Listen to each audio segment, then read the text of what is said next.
Buenas noches, hermanos, buenas noches a todos los hermanos de la Iglesia Hermandad Cristiana en Aragón y a todos los hermanos en la fe en Jesucristo, donde quiera que estén. Continuamos con nuestra serie de estudios acerca del Espíritu Santo, lo que se conoce como neumatología. Vamos a seguir estudiando acerca de lo que es el Espíritu Santo, de quién es el Espíritu Santo, cuál es la obra que el Espíritu Santo realiza desde la creación, en la vida del creyente, etc. Hemos ido avanzando poco a poco y el día de hoy vamos a seguir estudiando el tema. El tema del día de hoy es el Espíritu Santo en Cristo. El Espíritu Santo en Cristo. Al estar estudiando y al estar preparando este estudio, yo me pude dar cuenta, mis hermanos, que efectivamente el Señor nos va mostrando cosas nuevas acerca de estos temas. Sabemos que la palabra llama a esto los misterios de su palabra, que el Señor poco a poco nos permite ir conociendo, ir entendiendo un poco más. Misterios a veces porque requerimos de un estudio serio y concreto para poder entender mucho mejor, no porque haya algún misterio, algo oculto o algo que el Señor no quiera que nosotros sepamos. Sabemos que el Señor nos va mostrando poco a poco lo que Él quiere, a manera de que nosotros vayamos entendiendo mejor cada una de las cosas que Él quiere que entendamos. Este estudio del Espíritu Santo, me voy a ir un poquito más atrás, se deriva de el estudio que nuestro hermano Juan diera acerca de la Trinidad. Sabemos que la palabra dice: oye Israel, el Señor nuestro Dios, el Señor uno es. Y efectivamente el Señor es uno, en tres personas, iguales en poder, en divinidad, en eternidad. Cada uno de estas personas de la Trinidad operando de manera unida e interdependiente y diversa, es decir, la Trinidad, lo que es el Padre, el Hijo y el Espíritu Santo, son una sola persona. Y como yo lo mencionaba en el estudio anterior, para el propósito de salvación que ellos tienen hacia el ser humano, cada uno cumple una función, cada uno tiene una función dentro de este plan salvador, pero realmente son iguales, ya lo dijimos, en poder, en divinidad, en eternidad, en santidad, omnipresencia. Todos los atributos se contienen en cada una de estas tres personas del Espíritu Santo. Y después de ahí es un tema que nos falta tratar aquí dentro de la iglesia, pero que bueno, ya he tenido yo la oportunidad de hablar de la persona de Jesús. La persona de Jesús, sabemos que Él es Dios. Juan 1:1 nos dice que en el principio era el Verbo y el Verbo era Dios, porque el Verbo estaba con Dios. Cristo existente desde la eternidad pasada. Tendremos tiempo para poder volver a repetir esa enseñanza. Y ahora otro de los misterios que vamos a estudiar el día de hoy es qué relación hay o cuál es la dinámica que se juega entre la segunda y la tercera persona de la Trinidad, es decir, la relación entre el Hijo y el Espíritu Santo. Eso es lo que vamos a tratar el día de hoy, de explicar un poquito cómo funciona esa relación, cómo el Espíritu Santo intervino en la concepción de Jesús, en su crecimiento, cómo intervino en su bautismo, cómo interviene en el inicio inicio de su ministerio, cómo interviene para que Jesús entregue su vida en sacrificio por nosotros, cómo interviene para su resurrección y cómo interviene para la ascensión. Es decir, el vínculo estrecho que hay entre el Espíritu Santo y Cristo.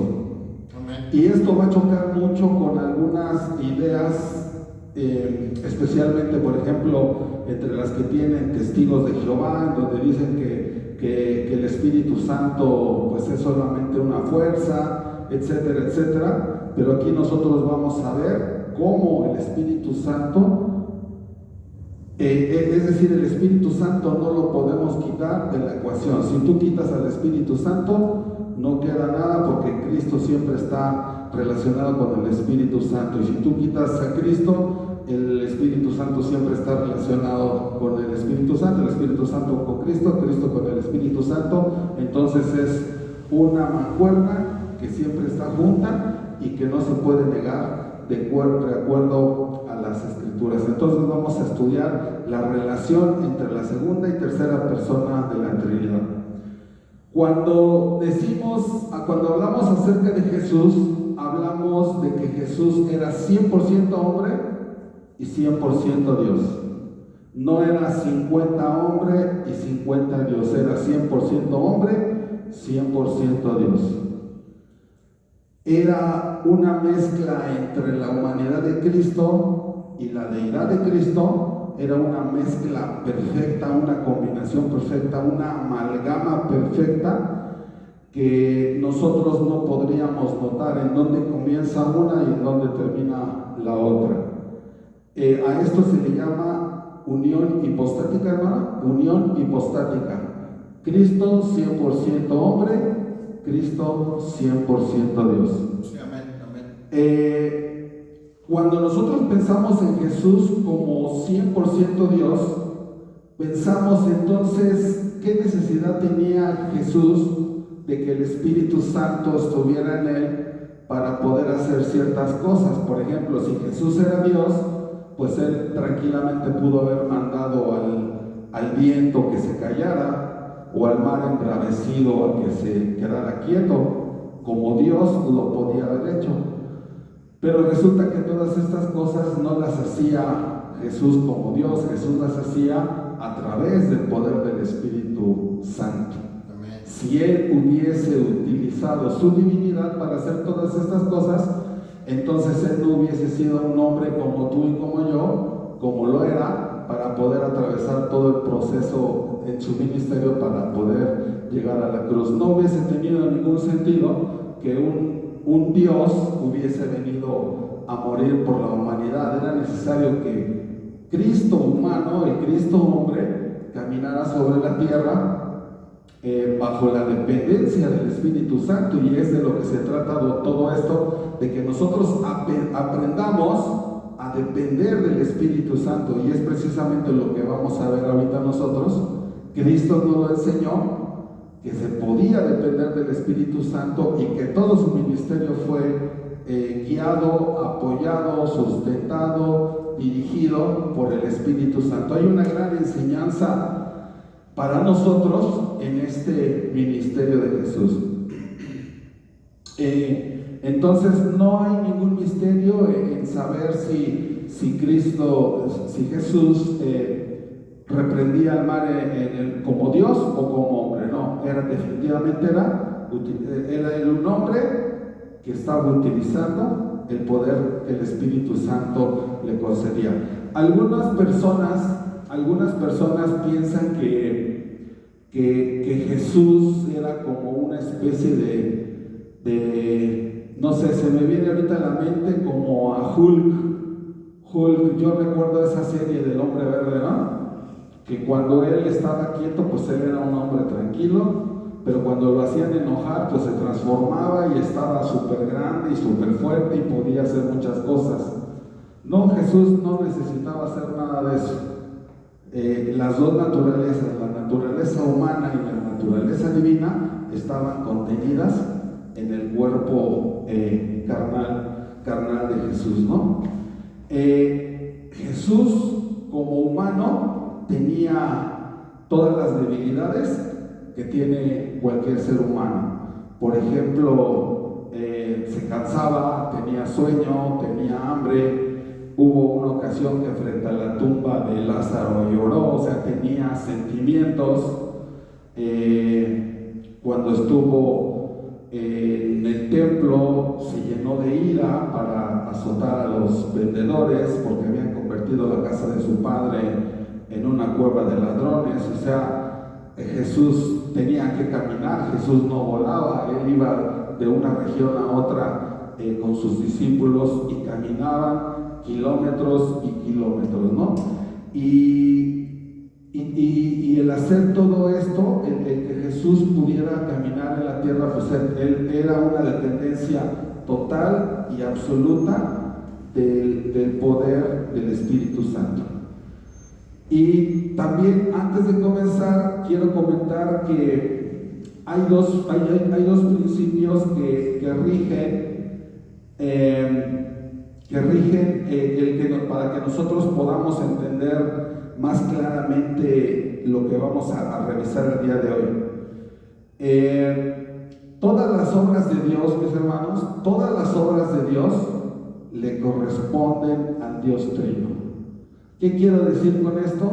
Que todas las cosas que Dios hace, la hacen en conjunto, la hacen en equipo. Aunque el texto no lo mencione, aunque la palabra no lo mencione, siempre están actuando en unidad. Todas las obras de Dios le corresponden al Dios Trino.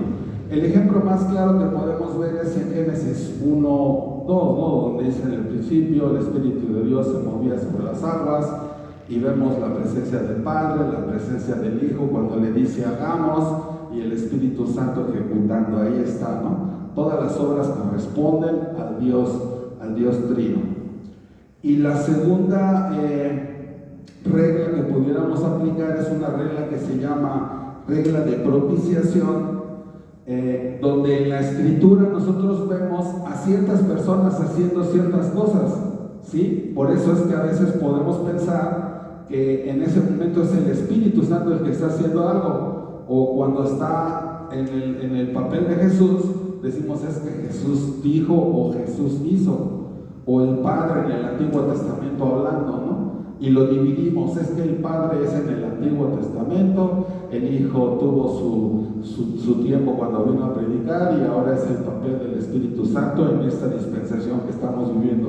Pero no, aunque la Escritura no nos lo señale, nosotros debemos dar por hecho de que en toda la obra, en todas las actividades está la primera regla, en donde dice que todas las obras de Dios le corresponden al Dios Trino, aunque la Escritura nos esté señalando a un personaje en específico en ese momento. ¿Sí me explico? Vamos a tomar esas reglas y las vamos a ir aplicando ahorita lo que veamos, y vamos a entender mejor de lo que se trata, ¿no? Entonces vamos a dividir este estudio, nos vamos a ir lo más rápido que podamos en tres partes, tres etapas importantes que Jesús vivió durante su estancia aquí en la tierra. La primera etapa es la de cuando Él es concebido y el crecimiento de Jesús, sus primeros años. Segunda etapa, el bautismo, la tentación y su ministerio. Y la tercera etapa sería la de su muerte, su resurrección y la ascensión al cielo, ¿sí? Y entonces ahora sí nos vamos a ir a la Escritura, Lucas 1:35.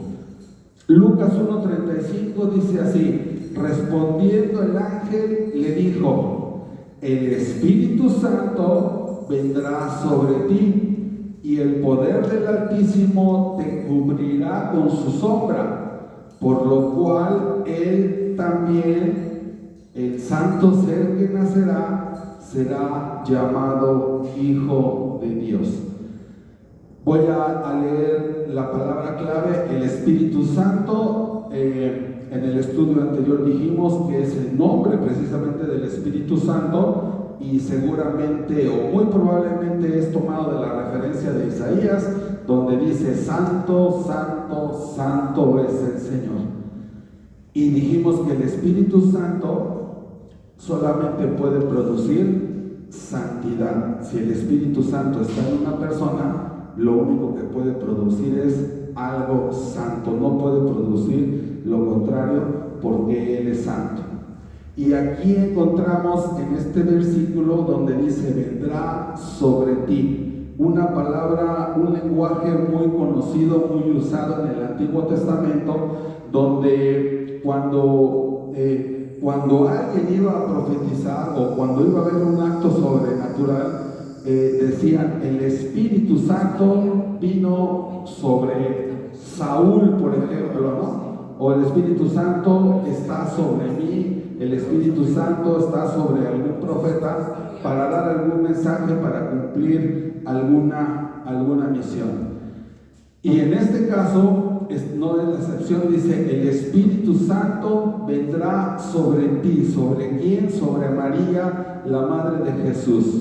Y el poder del Altísimo te cubrirá y con su sombra, por lo cual también el santo o el niño, que dice en otra versión, el santo ser que nacerá será llamado Hijo de Dios. El Espíritu de Dios venía sobre algunas personas con un propósito específico. En este caso, el propósito que el Espíritu Santo tenía al venir sobre María era la de concebir a Jesús en el vientre de María. Vemos este primer propósito del Espíritu Santo de concebir en el vientre de María a un nuevo ser, pero es ahí donde viene lo que la palabra llama misterio. Y María iba a concebir, incluso ella se sorprende porque dice: ¿cómo? Pues si yo no conozco varón. Y entonces es ahí donde se le explica que la sombra del Omnipotente vendría sobre él, y de esa manera es el Espíritu Santo el que concibe a Jesús en el vientre de María, garantizando la santidad, garantizando que el ser que ahí fuera entregado no fuera concebido y no heredara la maldición de pecado y de muerte que todos los seres humanos venimos arrastrando desde que Adán y Eva fallaron en el paraíso. Es decir, que la función del Espíritu Santo era mantener la santidad del que iban a nacer. Repito, es un misterio, a veces es algo que nosotros no podemos entender, solamente debemos entender que fue concebido de manera extraordinaria a través del Espíritu Santo, por el poder creador del que creó los cielos de la tierra, el universo, y el que dijo a través de su palabra: hágase, y se hizo. De esta manera el Espíritu Santo estaba concibiendo en el vientre de María para que fuera la madre de Jesús, nuestro Salvador. Entonces él no heredó la naturaleza pecaminosa del ser humano. Tenía que garantizar que no tuviera esa naturaleza pecaminosa.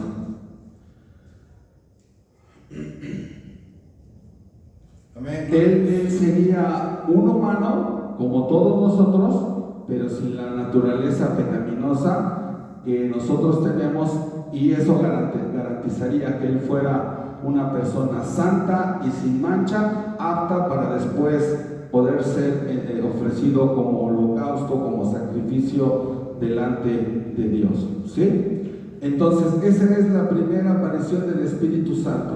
Los evangelios no nos muestran mucho acerca de la niñez, de la adolescencia, de la juventud de Jesús. Recordemos que Jesús ya se manifiesta, se calcula que aproximadamente tendría él unos 33 años hasta ese momento. Los autores Mateo, Marcos, Lucas y Juan no consideraron importante esa etapa de Jesús, porque nos comienzan a hablar a partir de que Jesús comienza su ministerio. Realmente no tenía ninguna trascendencia, pero yo me voy a meter un poquito aquí. Vamos a leer Lucas 2:52. Lucas 2:52 dice así: Y Jesús crecía en sabiduría y en estatura y en gracia para con Dios y los hombres. Eso es lo que sabemos acerca de Jesús, que Él crecía en sabiduría y en estatura y en gracia para con Dios y los hombres. Yo me acuerdo que vi una película que se llama, creo, El Niño Jesús. No sé si ustedes la hayan visto, pero muestra a Jesús de unos 8 o 9 años, y ahí da a entender por la trama que se ve en esa película que Jesús hacía milagros. Por ejemplo, yo recuerdo, de lo que recuerdo de esa película, que Jesús recogió un pajarito muerto, lo tomó en sus manos y el pajarito revivió y se fue. Y después, si no me equivoco, un niño se cayó y se murió y Jesús va ahora por él. O sea, dando a entender que Jesús, aún de niño, ya andaba haciendo milagros. Eso es lo que muestra la película. Pero, de acuerdo a la escritura, yo creo que esa película no tiene ningún fundamento bíblico. No tiene ningún fundamento bíblico, porque Jesús no se dedicó a hacer milagros de chiquito. Sí, amén. No lo podría haber hecho, porque entonces en ese momento hubiera estado tomando la función como Dios, con el poder especial, con ese 100% Dios que le podría haber permitido hacer muchas cosas, pero Él no lo hizo.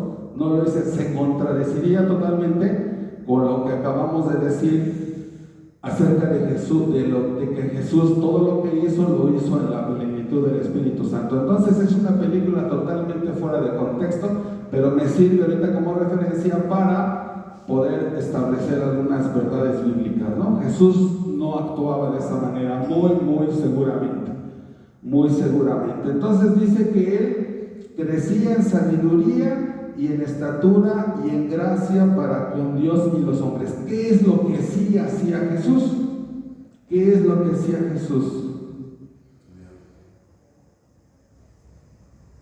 ¿Cómo crecemos los seres humanos de todas las épocas bíblicas, incluyendo la actual? A ver si me pueden ayudar, mis hermanos. ¿Cómo crecemos en sabiduría y en estatura delante de Dios? Usando la palabra. A través de la palabra, ¿no? Jesús crecía en sabiduría y en estatura porque se dedicaba a estudiar la palabra. No quiero decir que Jesús tenía en su casa copias de todos los rollos bíblicos, pero seguramente que cuando él iba a la sinagoga, porque era una familia, por lo que podemos sí deducir que era una familia temerosa de Dios, María, la madre de Jesús, fue escogida porque era una mujer virtuosa y seguramente ella lo supo guiar en la religión judía y eran cumplidores de la ley, porque dice que cada año iban a Jerusalén a ofrecer sacrificios, pero yo estoy seguro que Jesús iba a la sinagoga y su 100% de atención estaba en las enseñanzas y él las meditaba y él estaba pero al 100 metidas en ellas, y esa es la forma en que yo creo que él crecía en sabiduría. Ni siquiera creo yo que es como otras gentes que dicen que Jesús en esos años en los que no se sabe nada de él se fue a estudiar a Egipto o a Babilonia y que allí fue donde aprendió muchas cosas. Eso no es cierto, son puros cuentos. Cómo crecía en estatura y en sabiduría y en gracia para con Dios, pues estudiando y meditando las Escrituras. Y seguramente él pasaba tiempo, sí, en oración, tiempo buscando de la presencia de Dios. Crecía en estatura y en sabiduría, pero crecer en sabiduría es crecer en el conocimiento de Dios. Crecer en sabiduría no es crecer en conocimientos como ahora de ingeniería, a lo mejor de leyes, de matemáticas, de 2 más 2 son 4, etcétera. No, crecer en sabiduría y en estatura es crecer en el conocimiento de Dios. Eso es lo que sí Jesús seguramente hacía durante esos tiempos, en cuanto él toma conciencia de la importancia que tiene la palabra. Él se dedicó a crecer a crecer en estatura, en conocimiento de la palabra de Dios. ¿Cómo creen ustedes que Jesús pudo ir al desierto y enfrentar a Satanás y recitarle la palabra? Muchos creen que eso es yo ya creí en Jesucristo, me bautizo, el Espíritu Santo viene sobre mí y yo de alguna manera automáticamente, milagrosa, sobrenatural, yo ya me voy a saber todos los textos de la Biblia. Eso no es posible, eso jamás va a ser posible. Jesús le citó a Satanás los textos en la tentación en el desierto porque él los había estudiado, porque él conocía la palabra de Dios y eso le permitió crecer en estatura y sabiduría delante de Dios. ¿Y cómo se crece en estatura y en sabiduría delante de Dios? A través del Espíritu Santo. ¿Por qué? Porque dice su palabra que toda la escritura es inspirada por el Espíritu Santo. Ahí está otra vez la relación entre el Espíritu Santo y Jesús. La palabra, por su contenido y por la guía y la dirección del Espíritu Santo, es el complemento para que tú crezcas en sabiduría y en estatura, y esto precisamente es lo que Jesús hacía en esos años que él no se vio.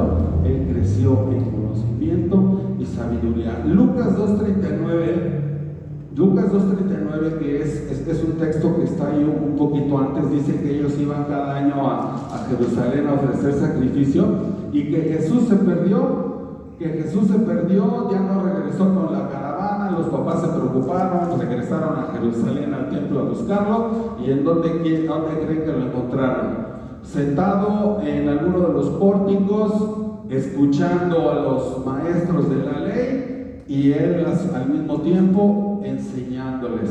Sus papás lo encuentran y él lo único que les dice: ¿no sabían ustedes que en los negocios de mi padre me es necesario estar? O sea, Jesús tenía una visión, ya era una comunión íntima desde ese momento, la que él tenía de meditar la palabra y seguramente ya de una comunión íntima en oración con el Padre, una comunión íntima guiada por el Espíritu Santo para irlo guiando e irlo preparando.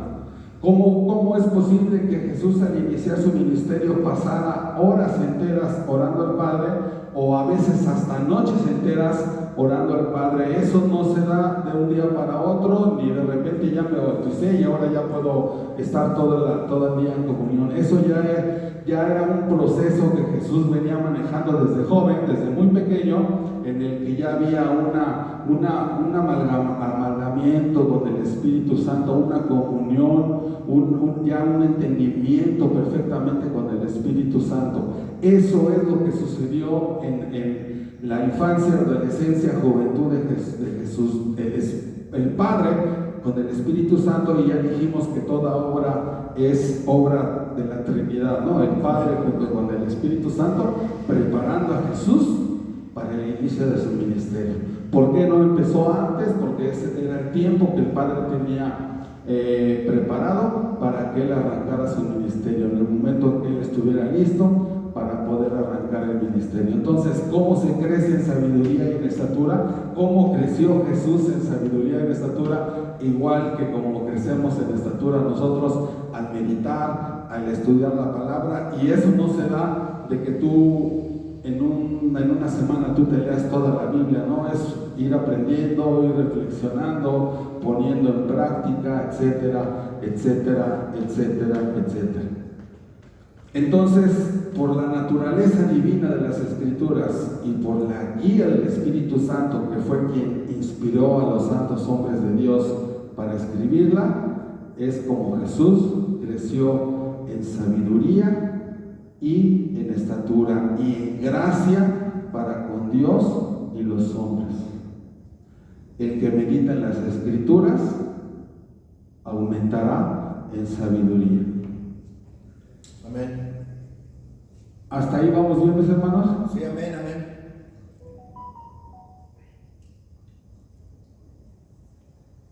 Entonces, el Espíritu Santo venía sobre profetas, sobre líderes, reyes,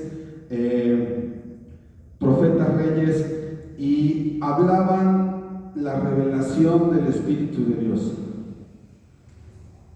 Este conocimiento de sabiduría es obra del Espíritu de Dios. En ese momento en Jesús lo fue, y en este momento que nosotros estamos viviendo, hermanos, si tú no te metes a meditar en la palabra, jamás permitirás que el Espíritu de Dios haga la obra sobre ti.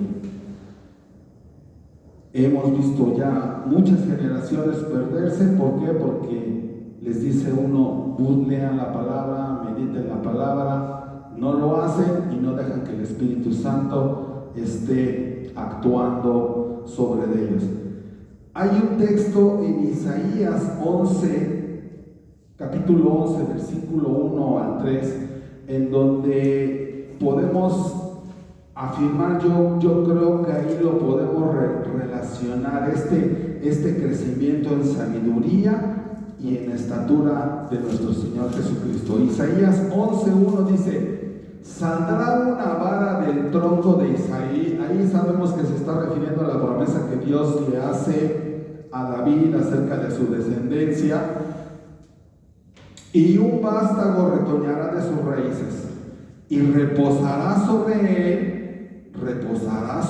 él el Espíritu de Jehová. Ya sabemos, Espíritu de Jehová es lo mismo que Espíritu Santo, lo vimos en la clase anterior. ¿Qué va a reposar en él? Un espíritu de sabiduría, un espíritu de inteligencia, un espíritu de consejo, un espíritu de poder, espíritu de conocimiento y un espíritu de temor a Jehová. Entonces Jesús crecía en sabiduría y en estatura, y este espíritu de sabiduría, inteligencia, consejo, espíritu, conocimiento y temor de Jehová crecían en Jesús. Esto es lo que sucedió en el nacimiento. Ya vimos el Espíritu Santo actuando de manera sobrenatural, y hay mucho más misterio, mi hermano, hay mucho más misterio. Yo recuerdo en alguna enseñanza, no sé si tú lo recuerdas, Rafa, el pastor Alex Corso nos mencionó algo, no solamente de la concepción sobrenatural de Jesús, sino que incluso hasta acerca de su nacimiento, que quizás haya nacido de una manera también sobrenatural.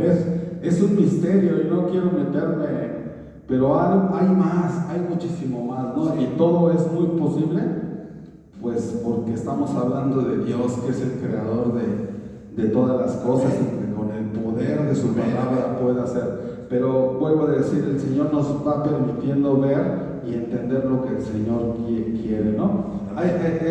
Yo creo que son de estos temas que siempre lo he dicho, te explota la cabeza, ¿no? De tanta profundidad, de tanta enseñanza que tiene. Pero bueno, la idea en este primer punto que vimos es que el Espíritu Santo está con Jesús desde el momento de su concepción y durante su infancia, niñez, adolescencia, juventud, guardándolo, librándolo, pero sí haciéndolo crecer, preparándolo para lo que sería la segunda etapa de su vida, ¿no? El inicio de su ministerio. Y es a lo que vamos ahorita. Segunda etapa, el bautismo, la tentación y el ministerio de Jesús.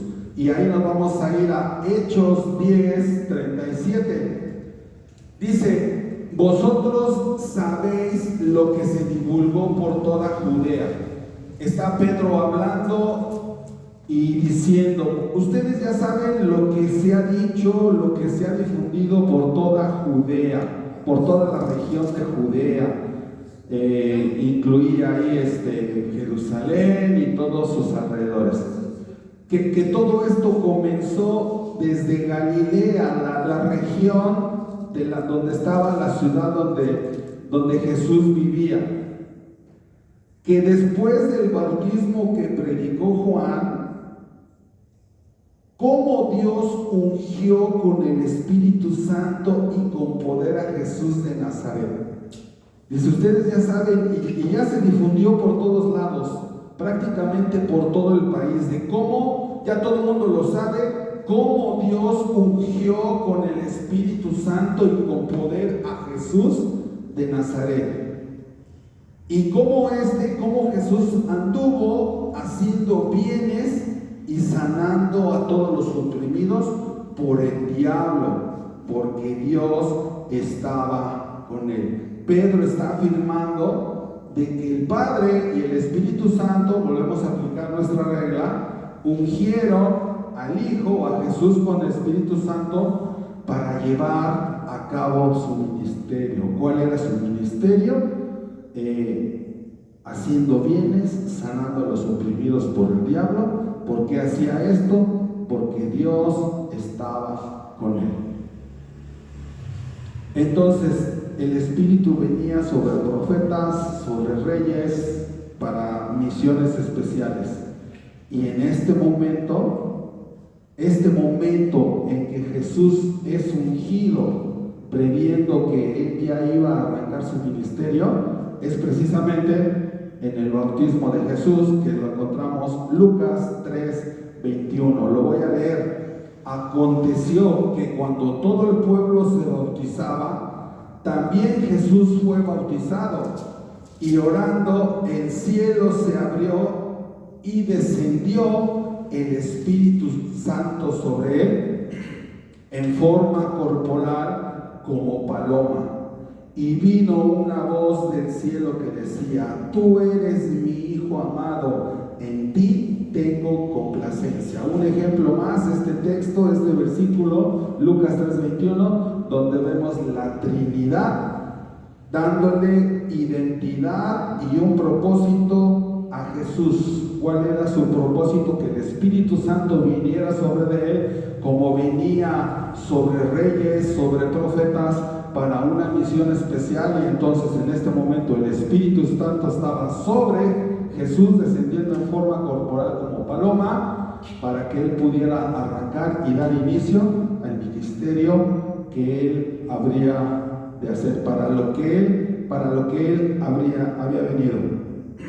Este es el inicio del ministerio público de Jesús, porque antes no había tenido nada, no había hecho milagros.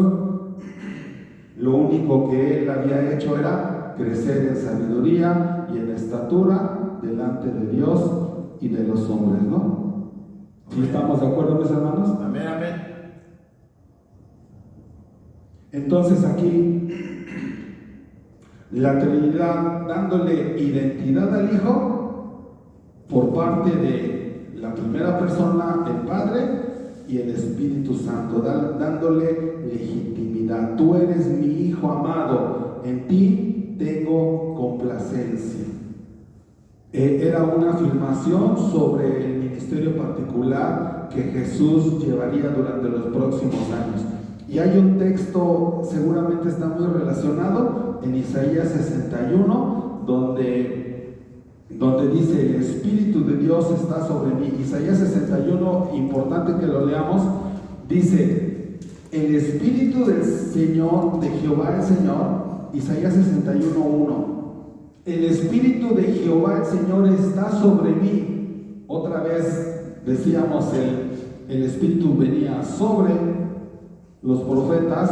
En este caso el Espíritu Santo descendió sobre Jesús en forma corporal como de paloma, haciendo alusión a esta profecía. Entonces dice: está sobre mí porque me ha ungido. Recuerden lo que dice Pedro, cómo Dios ungió con el Espíritu Santo y con poder a Jesús de Nazaret, y cómo éste anduvo haciendo bienes. El Espíritu, porque me ha ungido, me ha enviado a predicar buenas nuevas. ¿Qué es eso de las buenas nuevas? El Evangelio, ¿no? Amén, amén. ¿A qué vino Jesús? A predicar las buenas nuevas, a decir: arrepiéntanse porque el reino de los cielos se ha acercado. Amén. Esas son las buenas nuevas que Jesús vino a predicar. ¿A quién le predicó? A los abatidos. ¿A qué vino? A vendar a los quebrantados de corazón, a publicar libertad a los cautivos y a los presos apertura de cárcel.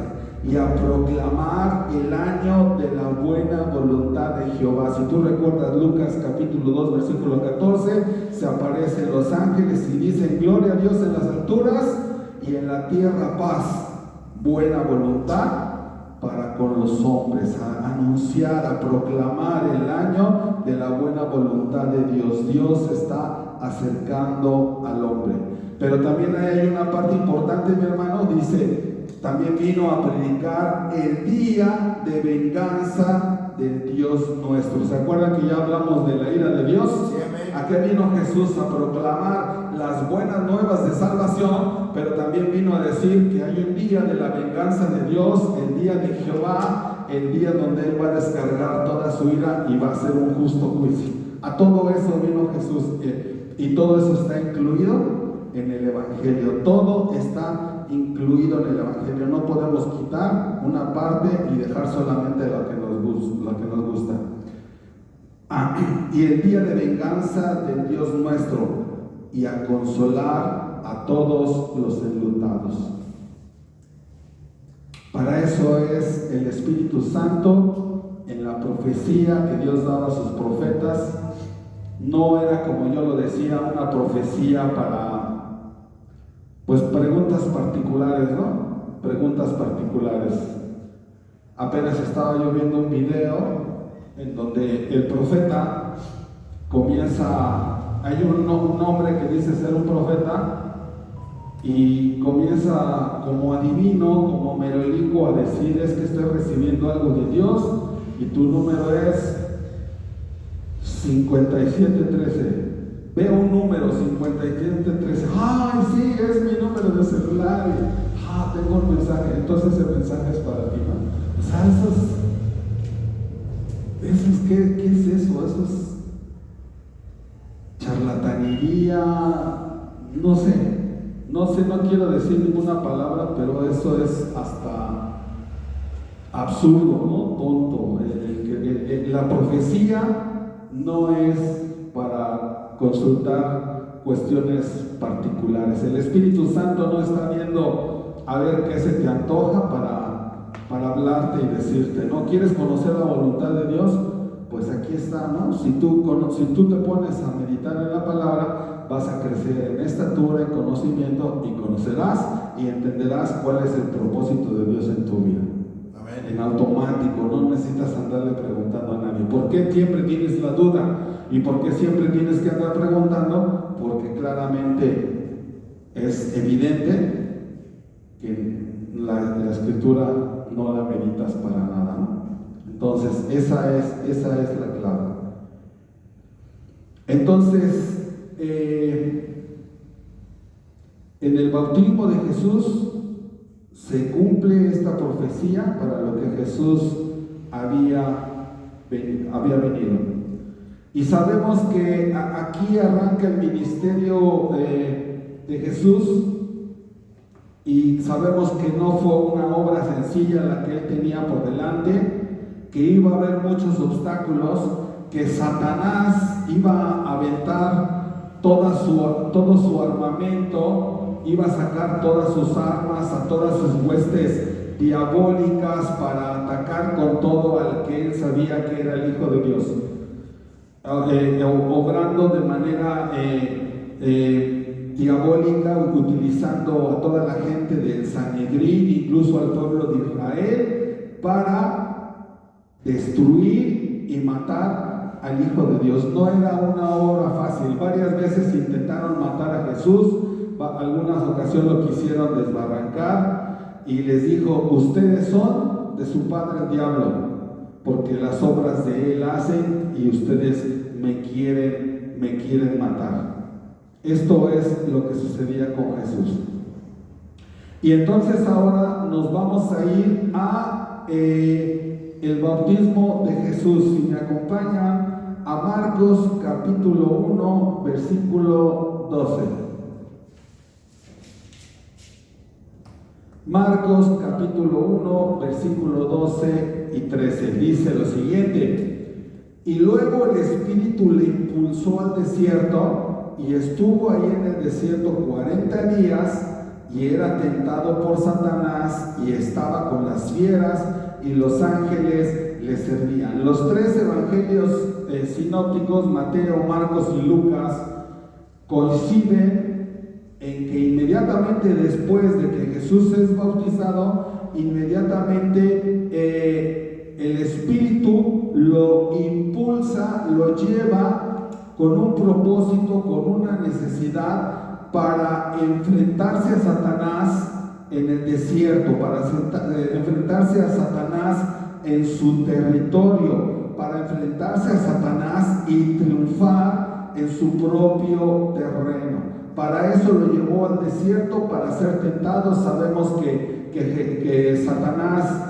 le pone 3 pruebas, él las pasa porque él tenía conocimiento de la palabra. Seguramente en ese momento el Espíritu Santo le trajo a su mente, le recordó, así como nos dice nuestro Señor Jesús, que el Espíritu Santo nos recordaría todas las cosas. El Espíritu Santo le recuerda a Jesús en ese momento lo que tiene que contestar y de esa manera vencer a Satanás. Satanás envió sus armas más poderosas, queriendo tentar a Jesús a través de quererle darle dominio, poder, autoridad sobre todos estos terrenos, sobre todos estos países, sobre este mundo. Pero sabemos que Jesús no tenía ninguna necesidad de ellos.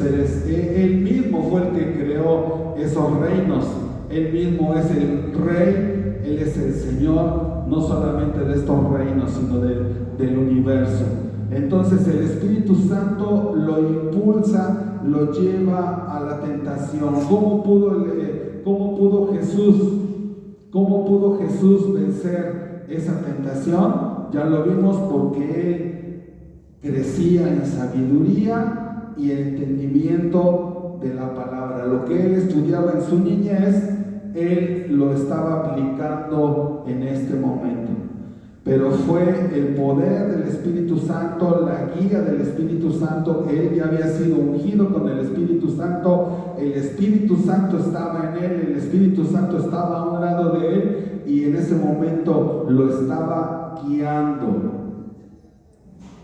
Entonces, inmediatamente después de que él es ungido, lo envían a enfrentarse al gran acusador. El Espíritu Santo en ese momento lo estaba guiando para poder pasar esa prueba. Jesús es enviado al desierto a enfrentarse a Satanás. Inmediatamente después de que él es bautizado y que el Espíritu Santo desciende sobre él en forma corporal de paloma, inmediatamente es enviado a enfrentarse a Satanás. Jesús no vino a enfrentarse al Imperio Romano o a echar abajo la esclavitud la cual tenían en ese momento bajo el Imperio Romano. El pueblo de Israel estaba prácticamente en esclavitud por el Imperio Romano. Jesús no vino a enfrentarse a este imperio. Jesús vino a enfrentarse en contra del príncipe de las tinieblas. Él vino a enfrentarse en contra del pecado y de la muerte. Y Él lo hizo en el poder del Espíritu Santo, hablando específicamente de la tentación, de la prueba que Él sufrió en el desierto. Jesús no vino a enfrentarse contra el hombre, vino a enfrentarse con las fuerzas espirituales del pecado y de la muerte, con todas las huestes de Satanás. Esta prueba que él pasó no era simplemente ir al desierto 40 días a ver qué pasa. Era ya una guerra declarada, un ataque frontal directamente contra el reino de Satanás, en el cual Jesús tendría que demostrar cuán impotentes son sus estrategias en contra del Espíritu de Dios, y que Satanás entendiera que su derrota total y absoluta estaba ya en puerta, que sería muy pronto. Y entonces podemos ver que cuando Jesús vuelve de la tentación del desierto, inicia su ministerio público, comienza a enseñar y a obrar con gran autoridad. La esfera terrenal le obedece, el mar se sujeta a él, el viento se sujeta a él, las enfermedades desaparecen cuando él se lo ordena, pero también en el mundo espiritual los demonios se sujetan a su autoridad y muchos de ellos huyen al ver su presencia y les dice en alguna ocasión: ¿qué tienes con nosotros, hijo de Dios? Y ellos salen huyendo, específicamente cuando echa afuera de los endemoniados gadarenos. Era una hueste, se me fue el nombre. Eran miles de demonios los que estaban en ese endemoniado gadareno, y les dicen que les dé permiso de ir a meterse a un hato de cerdos. Era una legión, le dice: ¿cómo te llamas? Legión me llamo, porque somos muchos, y en ese momento salen huyendo de la presencia de Jesús. También Jesús está hablando en alguna ocasión en la sinagoga, y por ahí de repente se manifiesta un demonio y dice: ¿qué tienes contra nosotros, hijo de Dios? Entonces, en lo terrenal y en lo espiritual se reconoce su autoridad dada por el Espíritu Santo. Esa es la manera en que Jesús comienza su ministerio. Vamos a Mateo 12:25. Mateo 12:25. Vemos que Jesús expulsa demonios expulsa demonios. Mateo 12:25. Pero si yo, por el Espíritu de Dios, echo fuera los demonios, ciertamente ha llegado a vosotros el reino de Dios. Esta era una prueba fehaciente, clara, de que si él, por el Espíritu de Dios, por el Espíritu de Jehová, por el Espíritu Santo, estaba echando fuera demonios, es porque en ese momento había llegado a vosotros el reino de Dios. Jesús viene a establecer el reino de Dios en la tierra y a arrebatar todo lo que Satanás había robado. Viene a atacar frontalmente, a atacar a Satanás y a sus huestes, y a indicarle que él le está a punto de ser quitado todo lo que él había robado. Jesús echando fuera demonios por el Espíritu de Dios.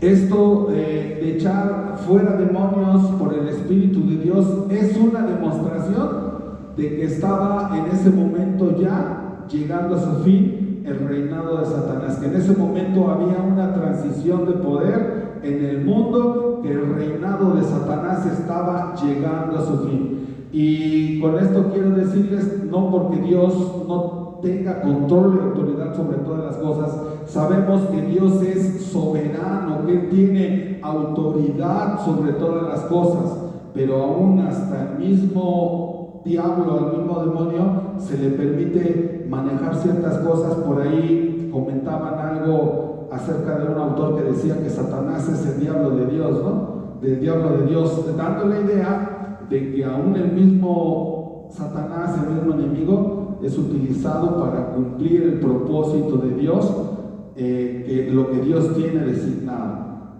Realmente en ese momento el reino de Dios se estaba haciendo visible, el reino de Dios, el dominio, el gobierno de Dios y su poder estaban comenzando a establecerse en la tierra. Y en ese mismo pasaje vemos que habla acerca de la blasfemia contra el Espíritu Santo, porque le decían que por el poder de Belcebú él echaba fuera demonios. Pero el decir esto es una blasfemia, porque no estás reconociendo que la autoridad de Dios, el imperio de Dios se está estableciendo en este momento. Estás negando que el gobierno de Dios se está estableciendo en ese momento. Es decir, yo no creo en el Espíritu Santo, yo creo que tú lo estás echando por Belcebú y el reino de Dios no se establece. Es decir, tú estás negando el gobierno y la autoridad de Dios. Eso es lo que es blasfemar, el que tú niegues la autoridad de Dios en tu vida, que niegues lo que Dios ha hecho en tu vida es perfecto, que tú digas, no, Dios se ha equivocado, Dios no puede hacer esto. Eso es una blasfemia contra el Espíritu Santo. Recordemos otra vez que la obra que Dios hace es una obra que se hace en conjunto trinitario. Lucas dice que Jesús llegó a Galilea en el poder del Espíritu. Dice que llegó en el poder del Espíritu. Y el Espíritu Santo está trabajando en él. Vamos a ver Mateo 12, 15 al 21. Si me acompañan ahí, mis hermanos, Mateo 12, 15 al 21.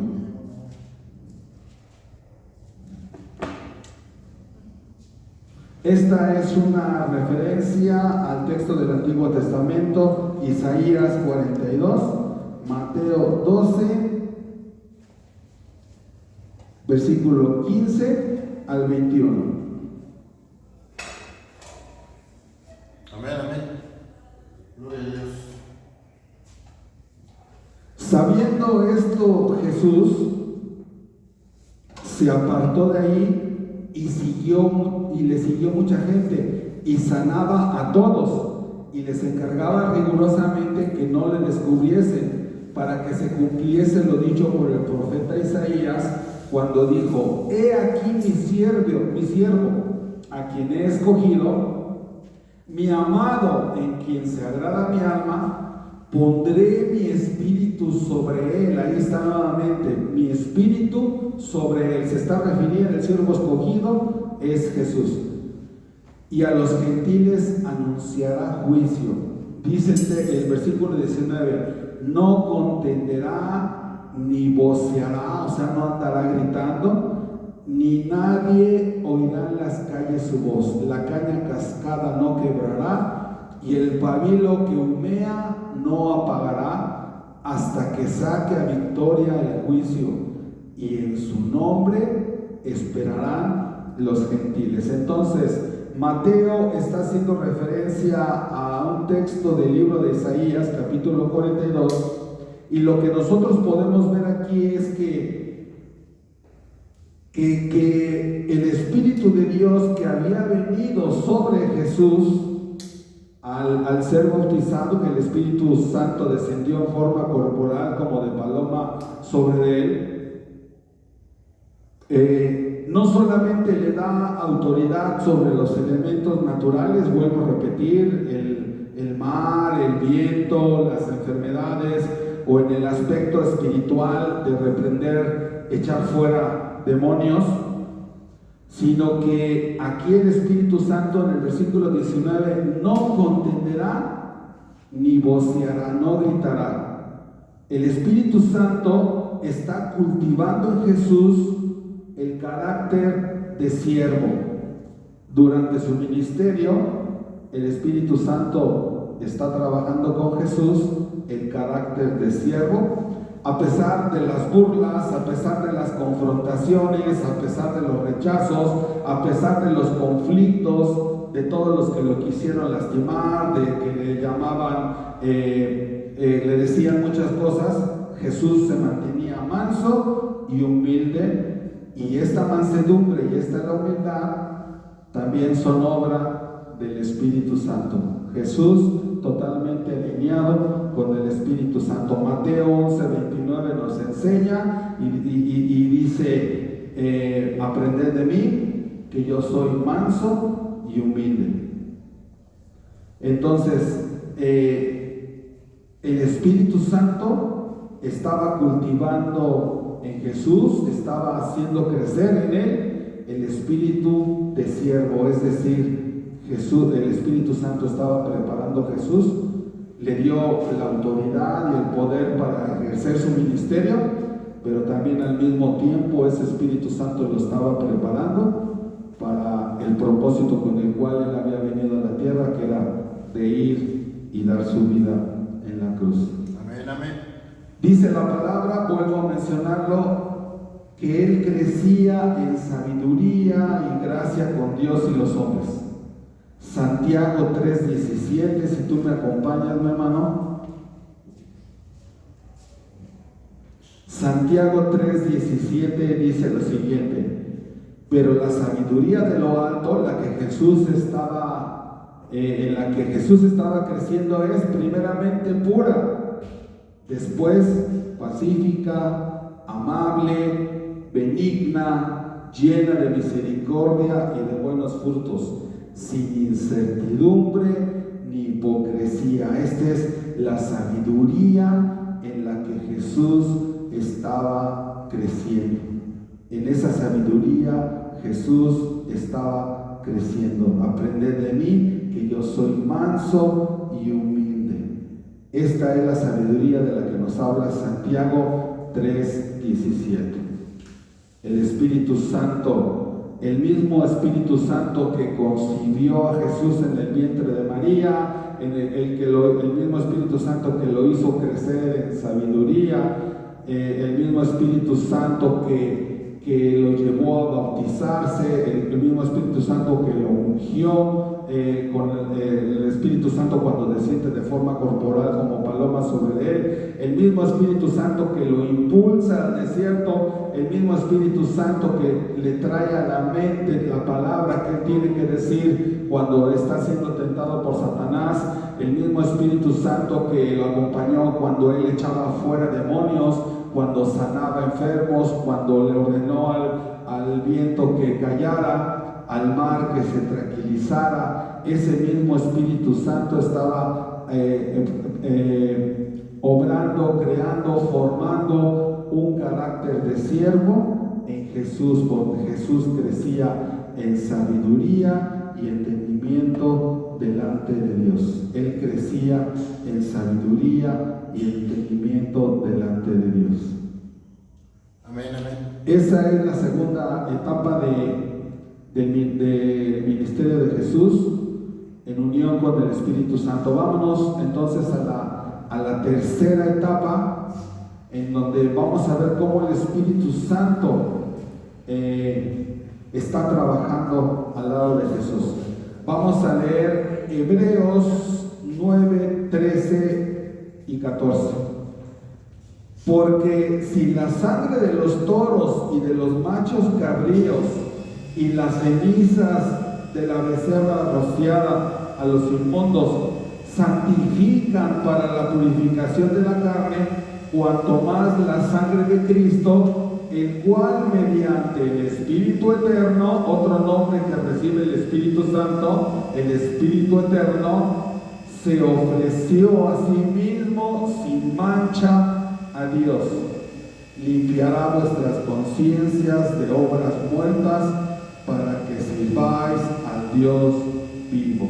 El Espíritu Santo trabajando en Jesús, creando en él un carácter de siervo, y dice aquí la palabra que él mismo mediante el Espíritu Eterno, el Espíritu Santo, se ofreció a sí mismo. Y sabemos claramente que, como lo mencionamos en la enseñanza anterior, este era un plan, este era un pacto que ellos ya tenían sellado desde antes de la fundación del mundo. Cristo es el Cordero inmolado desde antes de la fundación del mundo, pero Jesucristo en su humanidad y por el trato que tuvo con el Espíritu Santo se ofrece mediante el Espíritu Eterno, se ofreció a sí mismo sin mancha a Dios. ¿Qué quiere decir esto? Que el Espíritu Santo preservó la vida para llevarlo como un cordero sin mancha y sin arruga para poderse ofrecer a Dios. Sabemos que en el templo no se aceptaban animales cojos ni ciegos,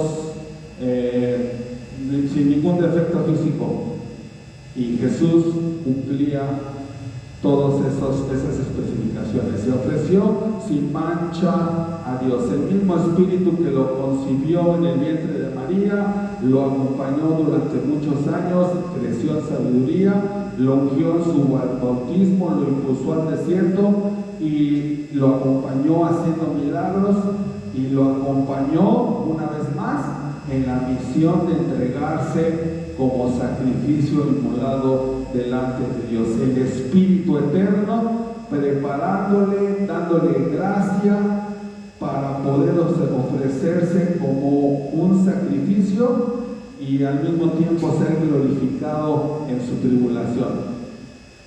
El Espíritu Santo lo guardó con pureza porque Él iba a hacer el sacrificio. Él fue preservado por el Espíritu Santo y también el Espíritu Santo se encargó de mantener claro en la mente de Jesús, en la mente humana de Jesús, que todo esto se trataba de darle gloria a Dios. Esto solamente se puede lograr por el Espíritu Santo y que nosotros podamos entender que todo lo que hagamos es para la gloria del Señor. Y también el mismo Espíritu Santo le hizo mantener claro en su mente el de su amor y el deseo que él tenía por salvar a un pueblo. Y esa es una gracia dada por el Espíritu Santo. El que Jesús haya tenido en su corazón dar su vida en rescate por muchos también es una gracia del Espíritu Santo. El Espíritu Santo preparó a Jesús en todo lo que incluía un sacrificio en el Antiguo Testamento. Jesús lleno de gracia, sin mancha y con una pureza requerida para ese sacrificio fuera perfecto delante de Dios.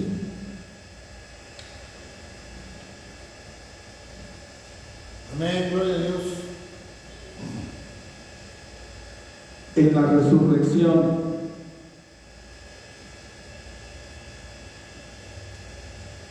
en varias partes de la Escritura, la resurrección principalmente se le atribuye al Padre y al Hijo. Pero hay varios textos, y ahorita los vamos a mencionar, donde los apóstoles Pablo y Pedro hacen referencia al Espíritu Santo como intermediario o como directamente, como interviene directamente el Espíritu Santo en la resurrección de Cristo.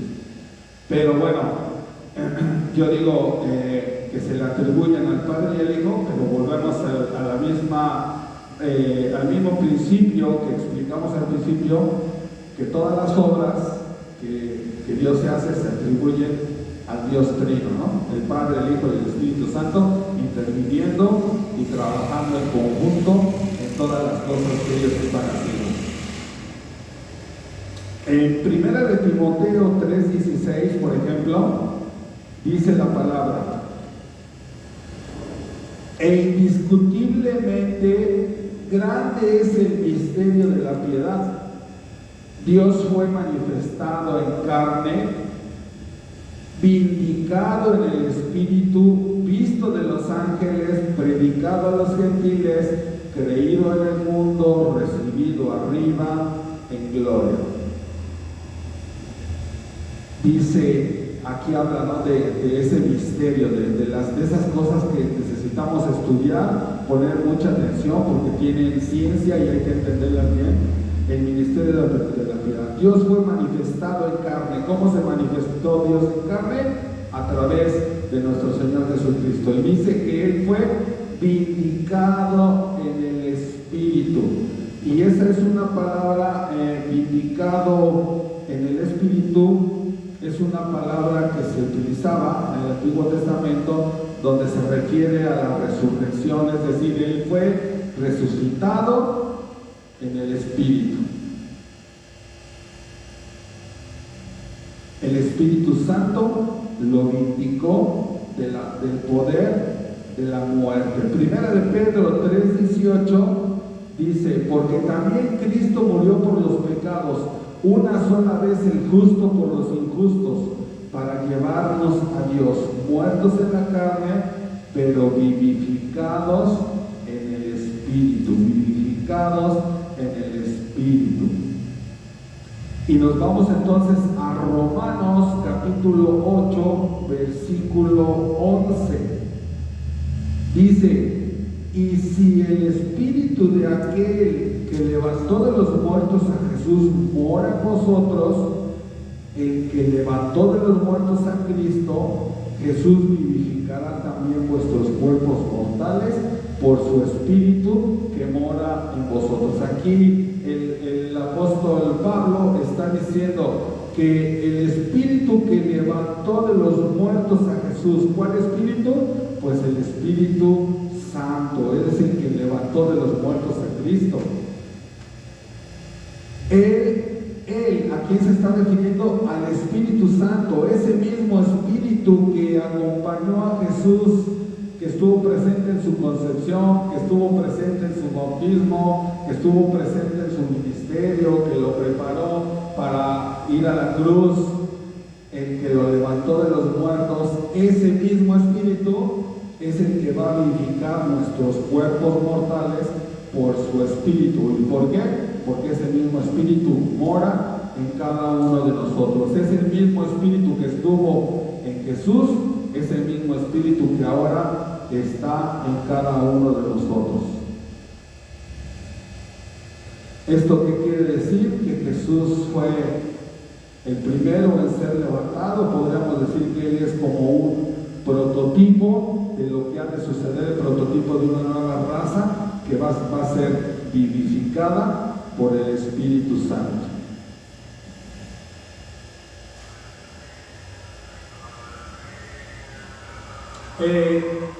Es en el momento en que Jesús está en el aposento alto todavía, hablando con sus discípulos en la última cena, donde les dice que el Espíritu Santo les va a ser enviado. Les dice que es mejor que Él se vaya. Acompáñame a Juan.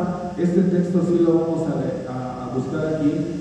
Juan capítulo 14, versículo 15 al 17. Juan 14, 15 al 17. Si me amáis, guardad mis mandamientos.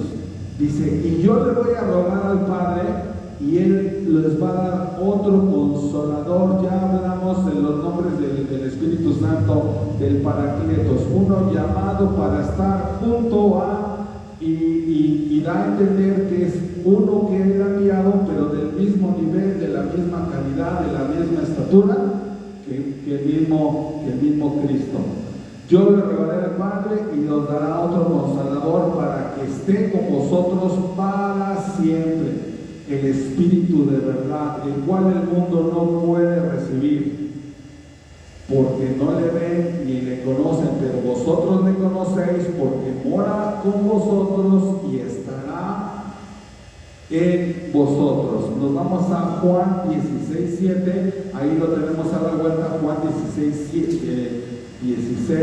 7, y dice, pero les digo la verdad, les conviene que yo me vaya, porque si no me fuera, el Consolador no vendría a vosotros, mas si me fuere, os lo enviaré.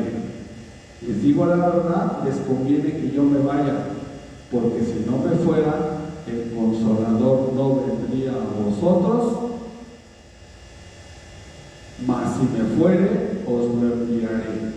Jesús le está diciendo que ese Espíritu, vuelvo a repetir, que estuvo en Él, que estuvo junto a Él desde su nacimiento y en todo su proceso de vida, cumpliendo todo su ministerio durante 33 años, sería el mismo Espíritu que Él le rogaría al Padre para que estuviera con cada uno de nosotros. Hay un texto muy importante en Hechos 1, mis hermanos, Hechos 1, 6 al 8. Hechos 1, voy a leer solamente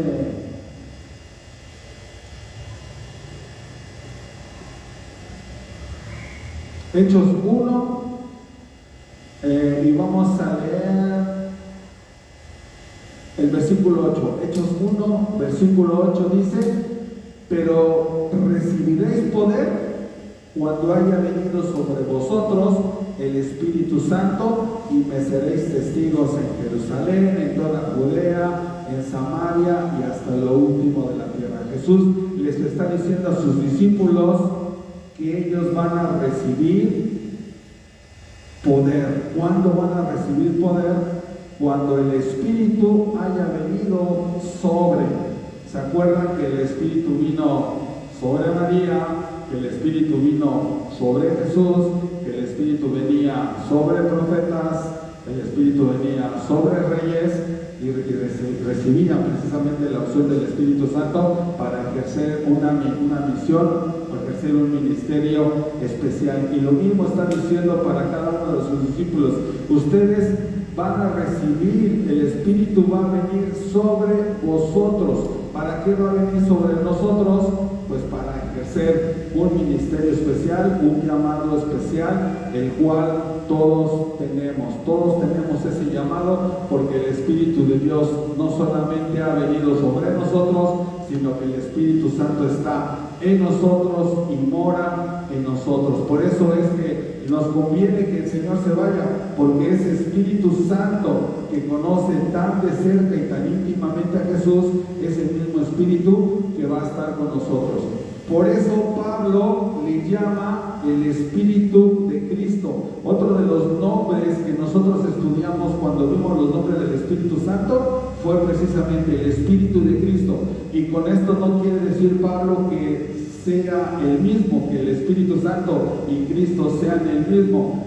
Lo que está dando a entender con esto, que es el Espíritu Santo, está tan íntimamente relacionado, tan profundo, tan metido, combinado, amalgamado, que prácticamente es el Espíritu de Cristo el que nosotros tenemos ahora, porque se conocen también, hay una comunión tan estrecha, tan profunda, tan grande, se conocen al detalle. Y cómo no se van a conocer si se conocen desde la eternidad pasada, y volvemos a repetir, estuvo todo en el proceso desde su nacimiento hasta su ascensión, que el Espíritu Santo conoce de pe a pa a Cristo, y ese mismo Espíritu Santo es el que ahora está con nosotros. Juan 16, 12 dice lo siguiente. Juan 16, 12 dice lo siguiente: aún tengo muchas cosas que decirles, pero ahora no las pueden soportar. Pero cuando el Espíritu de verdad venga, Él los va a guiar a toda la verdad, porque no hablará por su propia cuenta, sino que hablará todo lo que oiga, y les hará saber lo que habrá de venir. Él me glorificará, porque tomará de lo mío y se lo hará saber a ustedes. Todo lo que tiene el Padre es mío, y por eso dije que Él toma de lo mío y se lo hará saber a ustedes. ¿Cuál es el propósito de este Espíritu Santo? ¿Cuál es el propósito del Espíritu de Cristo? Glorificar a Cristo. Y si glorificas a Cristo, le estás dando la gloria a Dios. Él va a tomar de lo mío, dice, Él va a tomar de mí y se los hará saber, porque Él va a estar con ustedes. Es decir, la función, una de las funciones primordiales del Espíritu Santo en este tiempo es glorificar el nombre de Cristo. Y Él va a tomar de lo de Cristo y se los va a dar a ustedes. ¿Quiénes son ustedes? Cada uno de los que hemos recibido su Espíritu Santo. ¿Quiénes son ustedes? La iglesia de Cristo. Es decir, el Espíritu Santo toma lo de Cristo y se lo da a su iglesia. Y estamos hablando, como dice la Escritura, todas las bendiciones espirituales en Cristo Jesús son nuestras a través del Espíritu Santo. Por eso Pablo le llama el Espíritu de Cristo. El Espíritu de Cristo sobre la iglesia. Él les va a dar a conocer todas las cosas, porque no va a hablar por su propia cuenta, va a hablar lo que Él escuche, y les hará saber todo lo que ha de venir. Él me va a glorificar. La misión del Espíritu Santo es glorificar la obra que Jesús ha hecho. Él les enseñará todas las cosas, les recordará todas las cosas.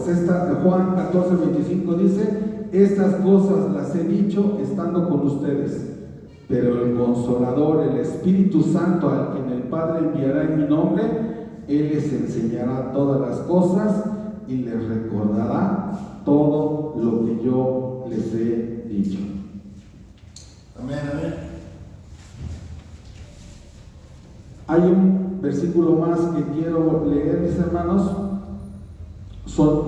Fueron bastantes versículos, 22, pero este es un estudio profundo y necesitamos mucha información para poder entender todo lo que el Señor quiere hablar de nosotros. Romanos 8:9, aquí quizás lo pudiéramos tomar hasta como una conclusión. Romanos 8:9 al 11 dice lo siguiente: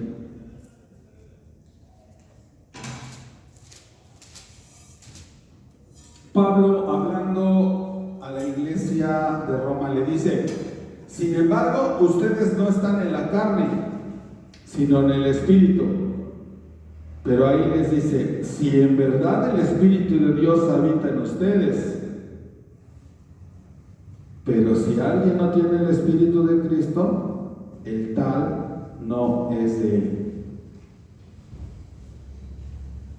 Si en verdad el Espíritu de Dios habita en ustedes, pero si alguien no tiene el Espíritu de Cristo, el tal no es de él. Aquí te das cuenta que Pablo le vuelve a llamar el Espíritu de Cristo. ¿Y qué está diciendo? Que si alguno de ustedes no tiene el Espíritu de Cristo, no es de él. O sea, por ahí hay gente que dice que el Espíritu Santo ni siquiera existe, ¿no? Que es una fuerza, etcétera, etcétera. O sea, si tú no tienes el Espíritu de Cristo, pues Cristo no está en ti. ¿Cómo puedes separar a Cristo del Espíritu Santo después de todo lo que acabamos de leer? Si tú quieres acercarte a Cristo, tiene que ser a través del Espíritu Santo, que te va a llevar a conocerle y a entenderle.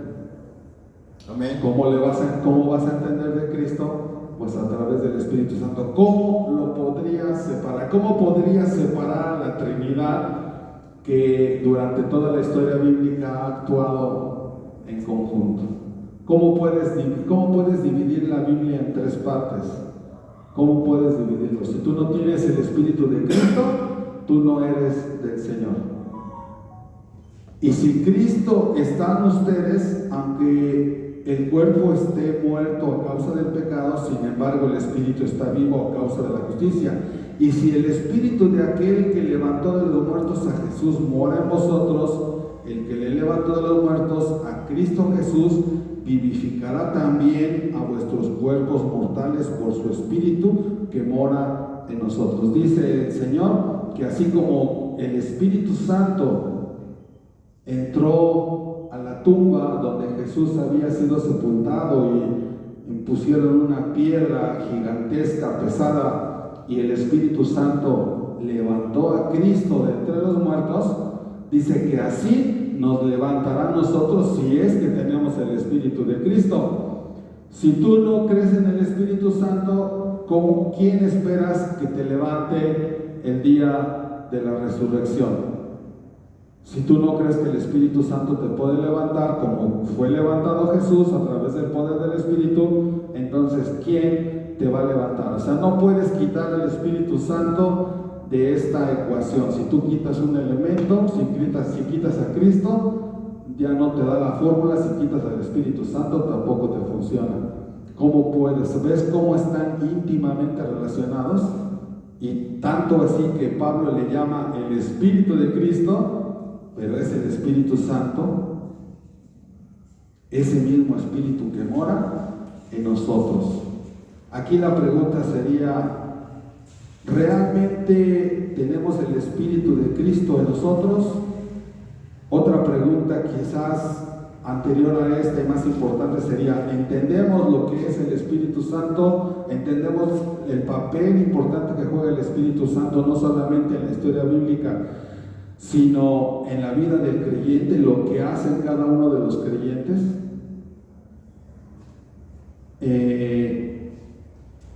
O nos va a suceder como los personajes del libro de Hechos, que oímos hablar del bautismo de Juan, pero nunca hemos oído hablar del Espíritu Santo, así dijeron, ¿no?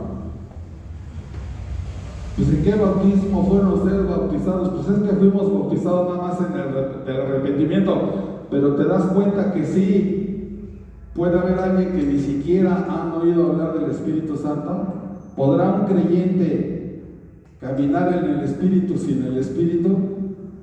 O sea, de aquí podríamos sacar muchas dudas, muchas preguntas y ubicarnos, saber en dónde estamos parados, qué estamos haciendo.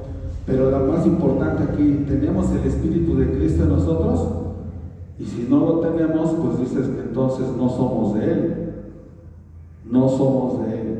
Y si lo tenemos, pues tenemos la certeza de que Él también vivificará nuestros cuerpos mortales por su Espíritu, porque Él mora en nosotros. El Espíritu Santo mora en ti. Entonces de aquí surgen muchas dudas. Hablamos de cómo el Espíritu Santo estuvo con Jesús desde su concepción divina hasta su resurrección ahora. El Espíritu Santo siempre actuando con Jesús, Jesús siempre actuando en el poder del Espíritu Santo. Sin el Espíritu Santo, Él no hubiese podido cumplir su ministerio como humano. Y esta es la más grande enseñanza que la palabra nos da de cómo nosotros, como creyentes, debemos de buscar aprender, escudriñar la palabra y entender exactamente lo que el Espíritu Santo, para poder vivir lo que Jesús vivió, una vida, un ministerio, guiados bajo la cobertura del Espíritu Santo y no con nuestras fuerzas. Dice su palabra, no es con ejército ni espada, es con el Espíritu de Dios. Entonces, hay mucho que aprender, mis hermanos. Seguimos estudiando el Espíritu Santo, seguimos estudiando lo que el Espíritu Santo representa en nuestra vida, nos da mayor luz, nos da mayor entendimiento acerca de quién es el Espíritu Santo, si le puedo adorar o no, si le debo de alabar o no, cómo referirme al Espíritu Santo, lo que el Espíritu Santo puede hacer en mí, lo que no puede hacer en mí. Todo eso es importante, escudriñarlo y estudiarlo a través de la Escritura. Recordemos, Jesús crecía en sabiduría. ¿Cómo crecía en sabiduría? Creo que eso quedó bien claro. No hay otra forma de crecer en sabiduría que no sea a través de el estudio y el escudriño de la palabra. Que el Señor bendiga su palabra. Amén. Bendito Dios y Padre, te damos gracias, Señor, porque nos sigues hablando, nos sigues enseñando. Te pedimos, Señor,